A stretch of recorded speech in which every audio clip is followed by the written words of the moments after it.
সেলাই শিখতে গেলে একেবারেই প্রথমে সুচ সুতা ধরে যে সেলাইটা বা যে ফোঁড়টা শেখানো হয় সেটাই হলো রানিং স্টিচ, বাংলায় যেটাকে বলে কাঁথা ফোঁড়। পৃথিবীর সব থেকে সহজ সেলাই, একেবারে ছোট বাচ্চাকে দেখিয়ে দিলে পারে। সামনে পিছনে ওপর নিচ করে ফোঁড়টা জাস্ট তুলবে আর সুতা টেনে আগিয়ে নিয়ে যাবে। এছাড়া আর তেমন কিছুই এখানে কষ্টের কিছু নেই। এলাকা বিশেষে বা আঞ্চলিকতা ভেদে এর প্রত্যেক জায়গাতেই হয়তো বা লোকাল নাম আছে।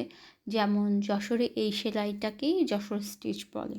হ্যাঁ, তবে স্টিচের ব্যবহার ছোট বড় ফোঁড় বা কাছে নিয়ে বা ফোঁড়টাকে আগে পিছিয়ে নিয়ে খুব ঘন ঘন করে ফোঁড় দিয়ে এক একবার এই স্টিচটার এক এক রকম মাত্রা যোগ হয়। এই জন্য বোধহয় কাঁথা স্টিচটা গোটা ওয়ার্ল্ডেই সমাদৃত।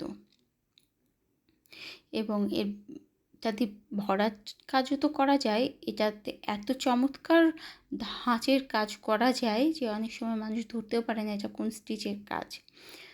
তো এত সহজ কাজটা নিয়ে ভিডিও কেন করছি? অনেকে বলেন কি আমি অমুক সেলাই পারি তমুক সেলাই পারি, বেশ কঠিন কঠিন সেলাই তারা পারে কিন্তু কাঁথা সেলাইটা পারে না।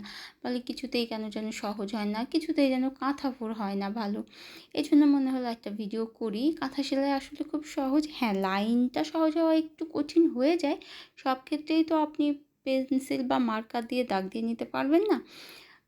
তো এখানে জাস্ট একটু প্র্যাকটিস এবং যিনি কাজ করছেন সেই ক্রাফটসম্যান, তার শিল্পশৈলী বা দৃষ্টিভঙ্গি বোধ দিয়ে ফোঁড়গুলো একটু গুছিয়ে তুললেই কিন্তু আর কিচ্ছু করতে হয় না এই সেলাইটার জন্য। তো যারা আসলে কষ্ট পান এটা করতে একটু চেষ্টা করে দেখতে পারেন। আমার ভীষণ প্রিয় একটা সেলাই হচ্ছে কাঁথা স্টিচ।